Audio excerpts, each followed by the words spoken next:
Shalom Aleichem. This view is, I think, going to be the final follow-up regarding the Muslim lady who was harassed. I just wanted to make some comments regarding secular Israelis and secular Jews in general.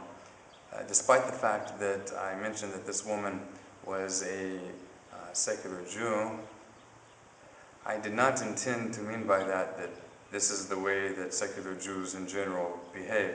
To the contrary, secular Jews in general tend to be very decent individuals, not much different from the rest of people in the societies wherein they're found. In fact, the other Israelis in the area on the bus who were observing what was going on and who were telling the woman to calm down and who later on were giving me smiles as I spoke to the Muslim lady, they were mainly secular Jews also.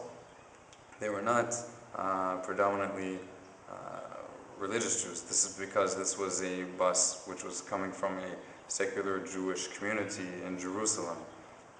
It was actually a bus line that I don't know if I had ever been on before. Additionally, some of the greatest supporters of Palestinians are secular Jews. In fact, the ship which was headed toward Gaza to bring extra food and aid during the Gaza war, which was intercepted, was a ship which, if you had read the article, you would find out was a ship led by secular members of a major secular Jewish organization. So why did I constantly refer to this woman as a secular Israeli? The reason wasn't to slander secular Jews as though they are rude people and such, like this woman acted, but rather because of the paradox or contradiction even in the way that she was acting.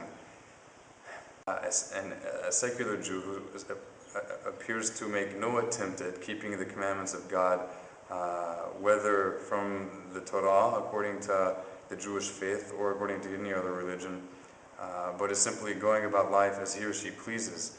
That is what I don't understand. How can someone like that react the way that this woman reacted, when her only basis, if any basis for her to be in this land, is on the basis of what is written in the Torah? Without the Torah, without the Hebrew Bible, the Jewish people have absolutely no reason whatsoever to be here. Now, this is aside from the issue of how Jews should go about living here and under what conditions or whatnot. But without the Hebrew Bible, there is absolutely no connection,